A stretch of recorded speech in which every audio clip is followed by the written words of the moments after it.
Tiller of the soil को through the लगान system. और उसके बाद जो एग्रीकल्चर सेक्टर की जो बिल्कुल सिचुएशन बहुत ज़्यादा डेट्रॉइट हो रही थी due to export and import policy. Export वो करते थे रॉ मटेरियल और इम्पोर्ट क्या कर रहे थे, फिनिश्ड गुड्स। ये सबको आपको पता है कि किस तरह से इंडियन इकोनॉमी को एक्सप्लॉइट किया जा रहा था। देन नेक्स्ट पॉइंट हमारे पास आता है कि that 75% of the population were involve in that sector. मतलब एक तो जमींदार एक्सप्लॉइट कर रहे हैं और ऊपर से किस तरह की क्रॉप्स वो लोग उगाएंगे उनको इतना भी हक नहीं है। और most of the population were involve in that type of agriculture sector. ठीक है, तो इस तरह से जो सिचुएशन थी वो बहुत ज़्यादा डेट्रॉइट थी। अब ये सारे सिस्टम होने के बाद जो हमें इकोनॉमी हैंडओवर हुई है वो उसमें एग्रीकल्चर सेक्टर के जो प्रॉब्लम्स या फीचर्स हम जिसको बोल सकते हैं कि कौन कौन सी प्रॉब्लम्स को एग्रीकल्चर सेक्टर फेस कर रहा था। That is low productivity. Productivity बहुत ज़्यादा लो थी स्टूडेंट्स, क्योंकि जो इंडिगो की हम बात करते हैं, इंडिगो, जूट वगैरह, अब जब ये सारे कमर्शियल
तरह से हम एग्रीकल्चर सेक्टर को इन्वॉल्व कर सकते हैं।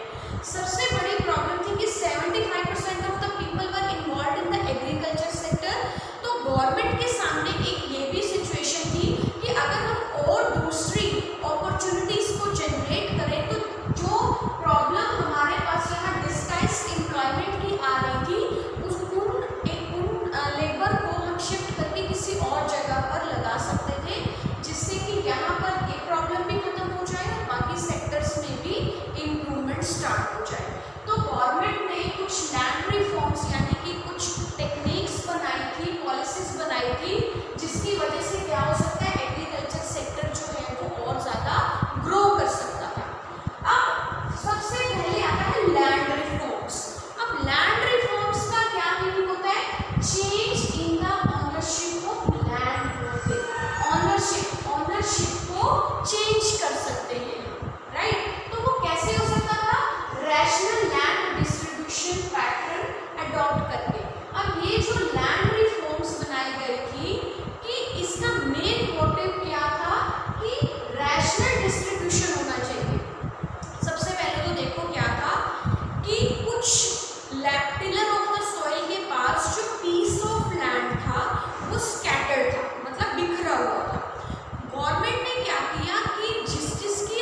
क्योंकि गवर्नमेंट ने क्या किया कि इसको इस अपने मोटिव को फुलफिल करने के लिए क्या किया कि कुछ शॉर्ट टर्म लोन्स और कुछ लॉन्ग टर्म लोन्स प्रोवाइड करवाए। जैसे शॉर्ट टर्म लोन्स किस लिए चाहिए होते हैं, जैसे सीड्स, इनपुट्स वगैरह, जो भी इंसेक्टिसाइड्स, केमिकल्स, फर्टिलाइजर्स जो उनको परचेज करने होते हैं, तो उनके लिए शॉर्ट टर्म एग्रीकल्चर सेक्टर की जो लोन्स की फैसिलिटी प्रोवाइड करवाई गई।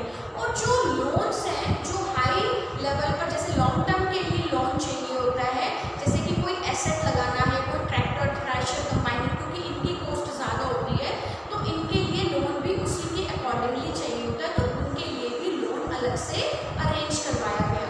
मोरओवर गवर्नमेंट ने और क्या किया था कि मार्केटिंग फैसिलिटीज भी अवेल करवाई थी कि डायरेक्ट आप गवर्नमेंट को सेल कर सकते हो, ना कि जमींदारी सिस्टम को, क्योंकि पूरी तरह से एबॉलिश कर दिया गया था। ठीक है, अब फार्मर्स क्या कर सकते थे, डायरेक्ट गवर्नमेंट को सेल कर सकते थे, और वो क्या कर सकते, क्योंकि स्टोरेज, जो स्टोर हाउस फैसिलिटी वगैरह है, कोल्ड स्टोरेज की फैसिलिटी है, क्योंकि कुछ जो फूड प्रोडक्शन रिक्वायरमेंट्स होती है जिनके लिए कोल्ड स्टोरेज की फैसिलिटी भी चाहिए होती है, वेयरिंग हाउस फैसिलिटी चाहिए होती है, तो गवर्नमेंट ने ये सब अरेंज करवाया था। यानी कि जो सोइंग सीजन से लेके हार्वेस्टिंग एंड मार्केटिंग सीजन तक गवर्नमेंट ने हर लेवल पर फार्मर्स की हेल्प करनी चाहिए, राइट। एंड जो सबसे बड़ी प्रॉब्लम, जैसे मैं आपको एबोलिशन इसका इंटरमीडिएट फॉर्म में बता रही थी, तो ये जैसे हमने डिस्कस किया था कि जमींदारों ने अपने जो फार्मर्स, क्योंकि कुछ हद तक ये चीज़ें अप्लाई हो पाई, लेकिन इसमें कुछ नेगेटिव पॉइंट्स भी सामने आए थे। नेगेटिव पॉइंट्स क्या सामने आए स्टूडेंट्स, देखो, जो जमींदारी सिस्टम में ज़मीन जो है वो ट्रक की हुई थी, लैंड जो है वो ट्रक की हुई थी, तो लूप होल्स थे, यानी कि लॉ का सहारा लेकर उन्होंने ज़मीन अपने कंट्रोल में करी। जैसे मैंने आपको बताया था कि टिलर ऑफ द सॉइल ने क्या किया हुआ था, जो एक्चुअल में फील्ड्स के ऊपर काम करते थे, जिनकी खुद की लैंड थी, लोन लेके अपने जो जितने भी लैंड के पेपर्स होते हैं वो सब जमींदारों के पास रखे हुए थे, तो उन्होंने उस लॉ का सहारा लेकर काफ़ी जमींदारों ने वो अपनी जो लैंड थी वो अपने होल्ड में रखी, अपने कंट्रोल में रखी।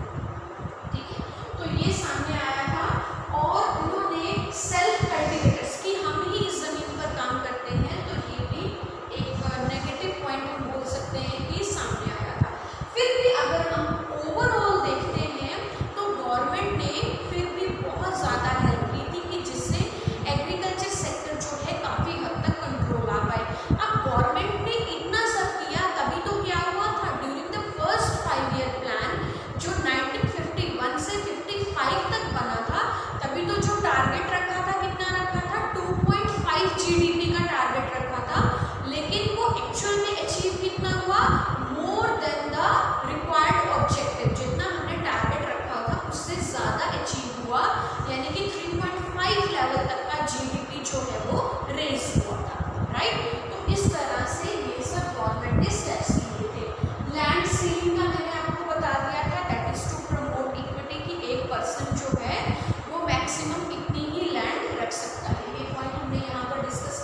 पॉजिटिव पॉइंट्स भी हैं और कुछ नेगेटिव पॉइंट्स भी हैं।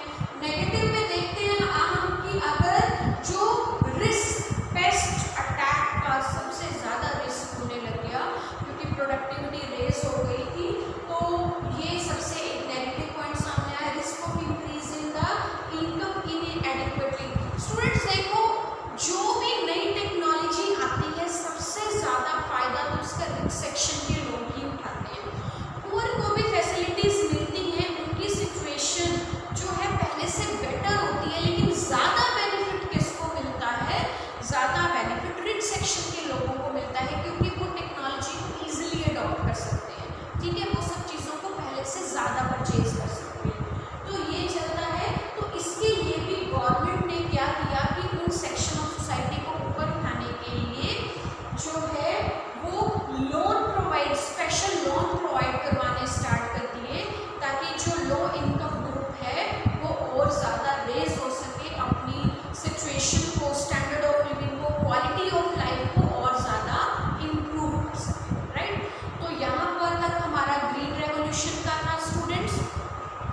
अब जो नेक्स्ट हमारे सामने एक सिचुएशन आती है एग्रीकल्चर सेक्टर की, अगर हम बात करते हैं तो जो एग्रीकल्चर सेक्टर में जैसे मैंने आपको बताया कि लो इनकम ग्रुप को सब्सिडीज प्रोवाइड हो रही थी, तो इसमें क्या था, रिसर्च स्कॉलर्स जो इकोनॉमिक्स के थे वो सब्सिडीज के ऊपर डिबेट करने लग गए थे।